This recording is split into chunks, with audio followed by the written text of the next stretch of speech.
Some of you guys might not know this, but for exactly 1 year today, I have been sharing these videos that I make here on YouTube over on the Android gaming subreddit, including a 3-paragraph review of each individual game. So welcome back to the channel, it's NimbleThor here, and to celebrate the 1-year anniversary, which also marks 1 year from when I really started taking the YouTube channel seriously, I figured it was time to finally go over some of my favorite games, which is a topic that so many of you guys have been requesting for a very, very long time. So I hope that you're excited and that you will sit through this entire video, because it took me hours on end to sift through all the 300 plus games that I've played here on the channel in just the past year to find the ones that gave me the best overall gameplay experience.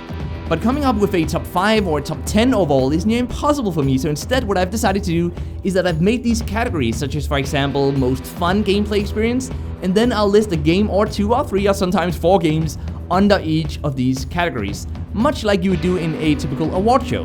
So I've narrowed it down to 32 games, 32 of the games that I found to be the best games, the games that I will play every once in a while, the games that many of which I still have installed on my phone till this day, and those are the ones we're gonna go through today. This also means that I won't be spending a lot of time explaining why I think this specific game is so great, but if you want more insights on that, or you want to hear my opinion for some reason or the other, just fire away in the comments down below this video, or head over to the Android gaming subreddit post that I've also linked to down below, either in the description or in the comment section. So with that said, let's get into it.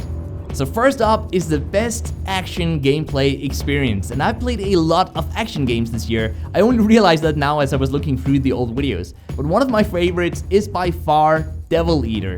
Devil Eater is an amazing game. I really love it. It's from back in 2015, so it's a bit old, but I definitely recommend you guys to go check it out. There's also King Tong, which is another just really lovely action gamerplay experience. It's a simple game, it has some ads, but it has a really great gameplay experience, and that's why I really love it. Then of course we've got C.A.T.S, Crash Arena Turbo Stars. That game had me hooked like no other action game this past year. It's a great game. I know that some of you guys have been playing it for nearly a year at this point.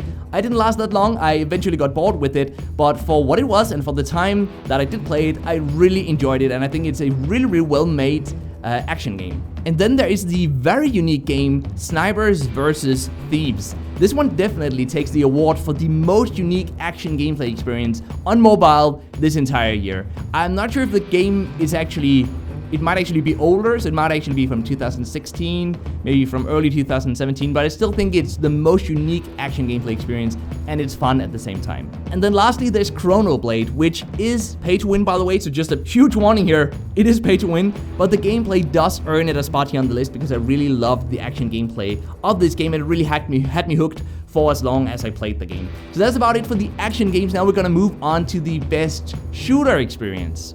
And first up on that list is Critical Ops. If you're looking for something like Counter-Strike on mobile, this game, Critical Ops, would be your go-to game. They do a bit of esports stuff as well, so if you're into that, there might actually be a scene starting around, mobile shooting games, and Critical Ops is definitely in the middle of that entire scene. But that's about it for typical shooter games, because honestly, my personal favorite shooter games on mobile are games like, for example, Milk Coco, great game. It's very, very unique. Again, the art style is much different from any other shooter game I've played on mobile. It's really, really great. I definitely recommend you guys go check it out if you're interested in a bit of an alternative shooter on mobile.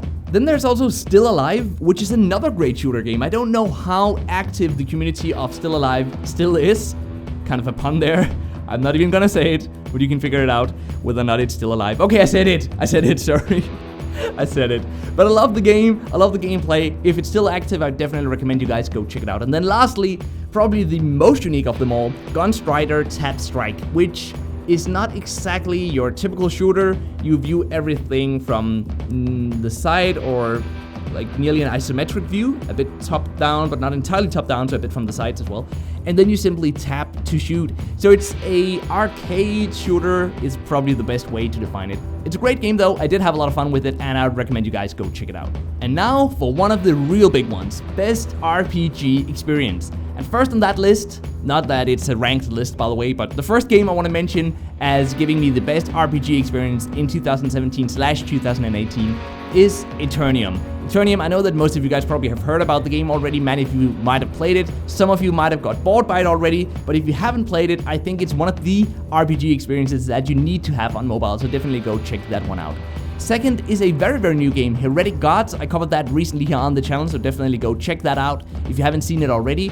And the next game I want to mention is Clone Evolution. Now this one is a bit different from the others because it's an idle game. So if you're into idle games, I definitely recommend you guys go check this one out. It's an idle/RPG game. It has a lot of content. It had so much, it had so many systems, so much reason for me to come back every day that it really had me hooked, as these idle games often do. Eventually I did get bored of it, but I do get bored of most games eventually, so I didn't really think that was the most important factor when I tried to explain what the best experiences were. I simply looked at what gave me the best experience while I did play the game, and Clone Evolution definitely had a really great gameplay experience. Then for the last two RPG games, I decided to put Epic Conquest, which is an indie RPG game, so if you're more into indie games, you want to support an indie developer, Epic Conquest is a really nice game and it's under active development, so now might be a nice time to dive into the game actually. And then lastly is Sword Art Online Integral Factor, which is actually an MMORPG,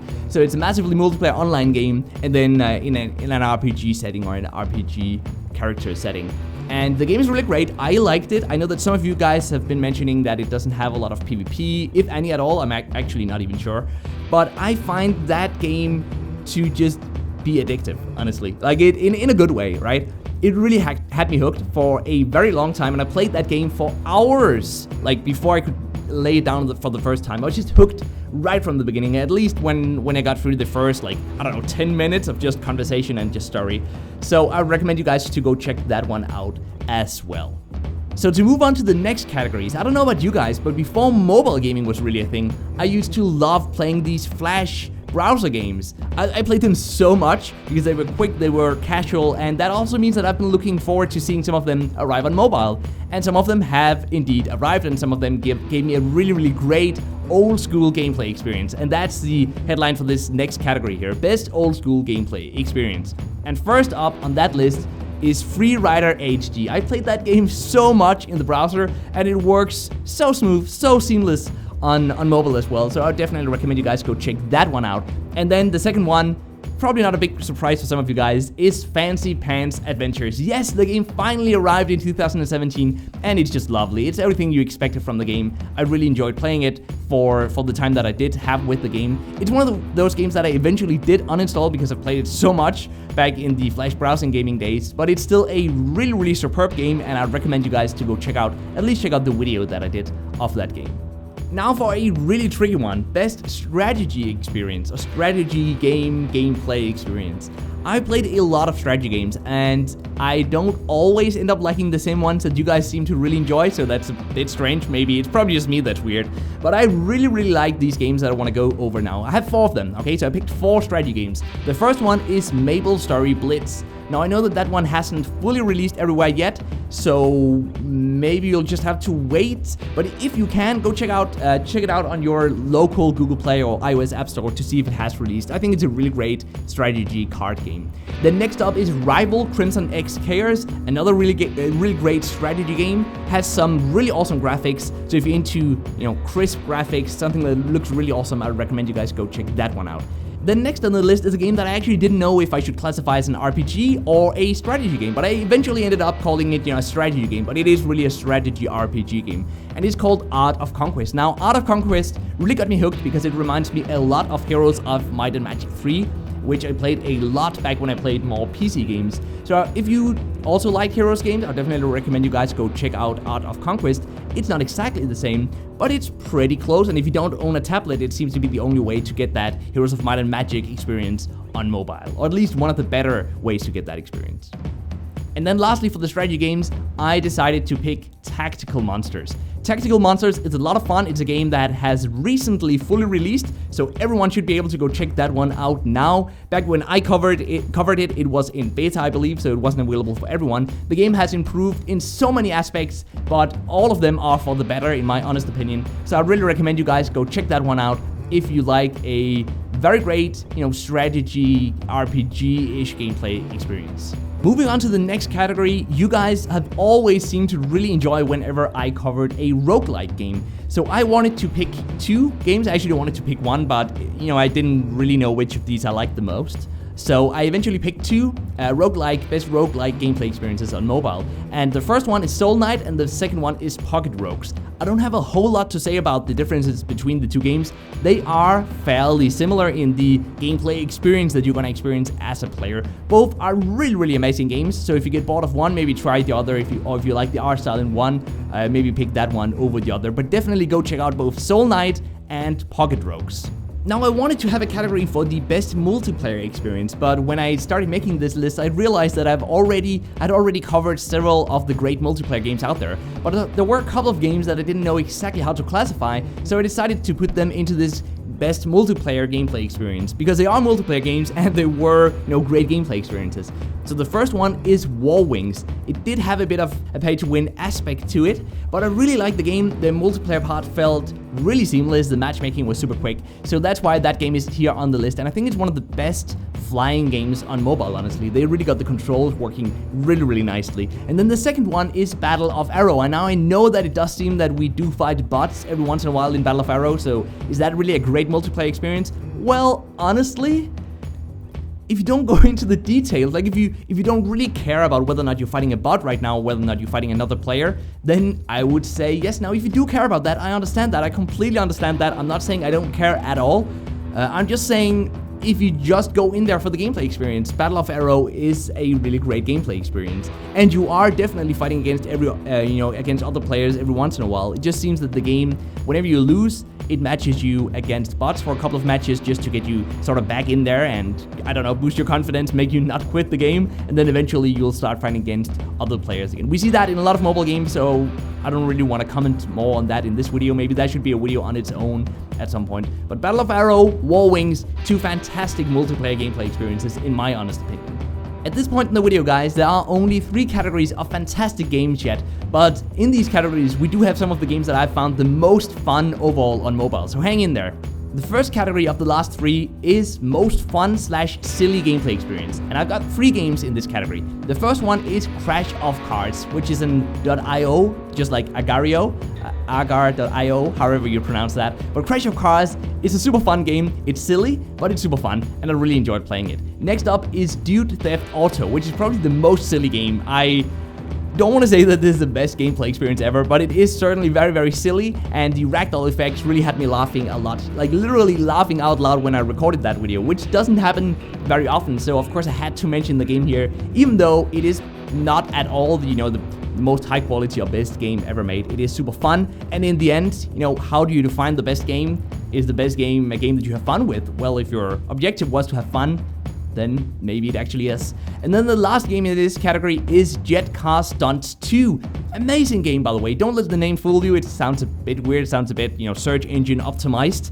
But it's a really great game, and I actually ended up buying the full game. So you have it's a free-to-play game, but you can unlock a level editor. You can unlock way more stuff if you buy the full version through an in-app purchase. And it's actually one of the only games where I bought just the full game after only having played for a very short amount of time. So if you like games like Trackmania, if you played Trackmania on PC or any console, then you'll definitely love Car Stunts 2. The controls work surprisingly well, and it's just a solid game overall. Now for a very quick category, Best Impossible Game. There's really only one out there, guys. Well, there are a couple of great run-ups, but there's really only one Best Impossible Game, and that is, of course, Glitch Dash. Glitch Dash, I think it deserves more attention, honestly. It doesn't have a whole lot of downloads on the app stores and Google Play just yet, but it's just an amazing impossible game, and I haven't finished it. I don't know if you have. Maybe that's a challenge. Let me know down in the comments down below if you have finished Glitch Dash. It's near impossible, honestly, but it's really well made. The levels are fantastically balanced, honestly, and they do get you hooked with having at least the first level pretty easy, somewhat easy. Remember, this is an impossible game. This is a difficult game. So it is somewhat easy for the type of game that we're talking about here, but then later on it becomes super frustratingly difficult, especially if you want to get all the achievements. I've heard that some of them are so close to impossible that there's only really a handful, or at least very few players who've actually achieved all of it. So if you want to get all the achievements in a really difficult game, definitely go check out Glitch Dash. And that's nearly it, guys. Only 4 games left now, and the last category is, of course, Best Casual/Platforming Gameplay Experience. And I've got 4 games for you here. So first up is Mars. Great game, I covered it recently. It's an endless runner, but it's very different from most other endless runners, and I really recommend you guys to go check it out. It's one of the games that I continue to get back to, actually, for whenever I just need to waste just a few minutes here and there. Then when it comes to platforming games, there are a lot of great ones. I actually decided not to focus on the very old ones, because there are some really great ones that are rather old at this point, but instead I wanted to highlight one of the best platforming gameplay experiences of a newer game, and that game is Super Cat Brothers, or Super Cat Bros. It's really great. I recommend you guys go check it out. The graphics, it looks super cute, but don't let that fool you though. Like, it's a very serious platforming game, and it's one that I had a lot of fun playing. And then for the 2 very, very last games, first up is Data Wing. Of course I had to mention Data Wing somewhere, right? And I ended up putting it into this casual category here. Data Wing really blew my mind, and I know that it blew a lot of you guys' minds as well. I also know that some of you guys finished it and you want there to be more levels, you want there to be more content, and some of you guys are complaining about that, which is fine, by the way. Definitely go tell the developer, because it's a good thing, right? It's because you enjoyed the game. I am sorry to say that I never finished it. Oh, don't hate me, guys. I know, I mean, the game is amazing. I want to finish the story. If you haven't played it yet, definitely go check it out. This is one of the games that I have had friends who don't ever play mobile games. I've had them play this game and they just ended up loving it. And I think that really speaks about, you know, the power of the gameplay experience and how fun the gameplay experience really is in Data Wing. So definitely go check that one out. And then the last game I've got on the list here is Lost Socks Naughty Brothers, which is probably the most high quality platforming game out there at all on mobile. Definitely super high quality, super fun gameplay experience. I enjoyed this game so much. This is actually one of the games that also had me laughing while it's still a very serious game. I just like the overall art style, I like the overall gameplay. I like so much about this game. I've said liked a lot in this video, but guys, we are talking about some of my favorite games overall here. Now, there are some games that I might have forgotten about that I really liked and they're not on the list, and some of you guys would probably call me out for that and say, hey, you know, why isn't this game on there? NimbleThor, didn't you really love this one? You said you really liked it. And I'm open for criticism, right? So if I forgot some games, definitely let me know down below, whether that's on Android Gaming subreddit and you're gonna, you know, post a comment down below, or whether that's here on YouTube and you're gonna post, I guess, also a comment. It's comments everywhere. Comments everywhere. I will reply to every single one of them, as I always do. But guys, I hope you enjoyed this video. Thank you so much for sticking around till the end of this video and every other video here on the channel. You guys have been super supportive and I love you for that. You guys are really the only reason, without getting all emotional here, but you guys are literally the only reason that I keep doing these videos and these posts over on the Android Gaming subreddit. And I just want to thank you guys for always being there, always supporting me, always telling me, you know, hey, NimbleThor, if you need a break, just take a break. It's totally fine, and you know, we'll be here for when you get back again. And telling me that, you know, the posts over on the Android Gaming subreddit is one of the only reasons you keep coming back to the subreddit. I really appreciate that, guys, and it actually means more for me than you might imagine. One little comment like that can really brighten up a day, and it really motivates me to keep going, to keep putting out videos. And we're gonna resume, don't worry, we're gonna resume with the one video every single day from Monday till Friday from next week. So from, you know, next Monday, if you're watching this here on Friday where I uploaded it. So I'm gonna end the video off here, guys. I just want to ask you here at the end, please share this video with one of your friends. It might be a nice way to introduce one of your friends to this channel. Please share it on social media, share it anywhere you want, and leave a like if you really liked this video. I look forward to engaging with you guys in the comments down below, and until next time, just keep gaming, stay awesome, and I'll see you guys around.